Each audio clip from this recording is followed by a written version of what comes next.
My topic is India and Australia relations. If I talk about some historical background, like in the beginning of 18th century, India and Australia had a very good commercial relations. And at that time, India helped Australia to nourish itself as it was a very young colony. And also at that time, several British colonies moved from India to Australia and made their lives in Australia. So if I talk about some areas of cooperation, first should be the diplomatic relations and political relations. So both the countries' diplomatic and political relations are in a very good condition, or we can say in a very strong position.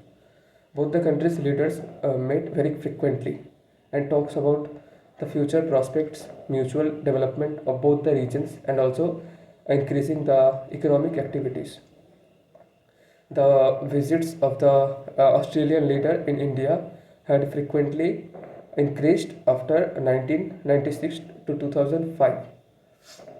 So both the countries are in a mutual grouping like G20, Quad, East Asia Summit, ASEAN Regional Forum, and also in 2008, Australia got a tag of observer country in the SAARC Regional Forum. So if I talk about defense angle, both the countries' defense relations increased after the signing of memorandum of understanding in defense sector. So the both countries' chief of army, navy, and air force meet in a frequent manner and talks about the military deals technology sharing and also other sectors related to defense.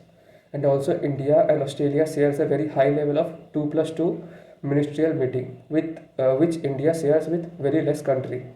So in that umbrella, India and Australia, both countries, foreign ministers and defense ministers meets like biannual and talks about the future prospects of military and also increasing the and also strengthening the foreign policies of each countries. Both the countries are in a military exercise or naval exercises. Like first one is Malabar multilateral exercise, which was joined by Australia in 2020, and also AUSINDEX, which is a naval and Australian Navy and also in Indian Navy's bilateral exercise. And next is Pitch Black, which is an Air Force exercise, which was joined by India in 2018. And next, talking about the trade activities, both the countries' trade is worth of $28 billion, and also India is the fifth largest exporter to India is the fifth largest trading partner to Australia, and Australia is eighth largest trading partner to India.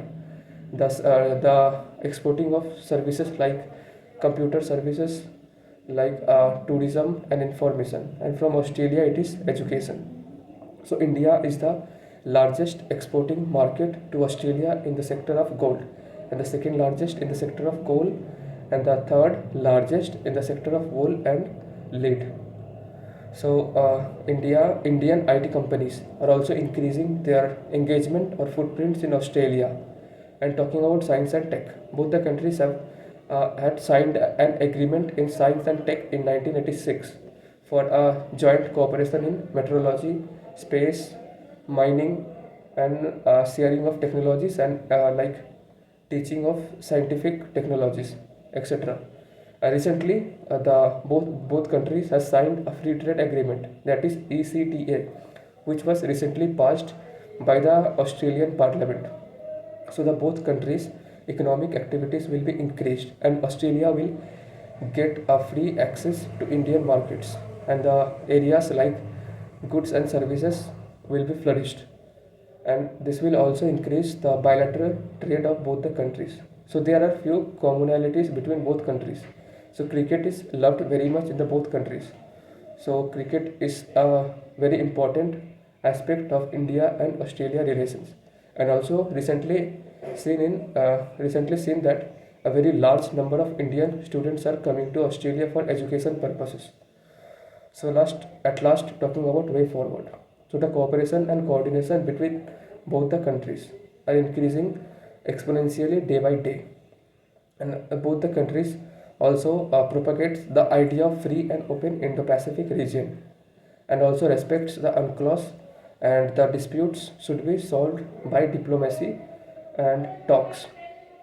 And also the recent ECTA or the FTA between both the countries will increase the economic activities between both countries and increase the opportunities of employment. Thank you.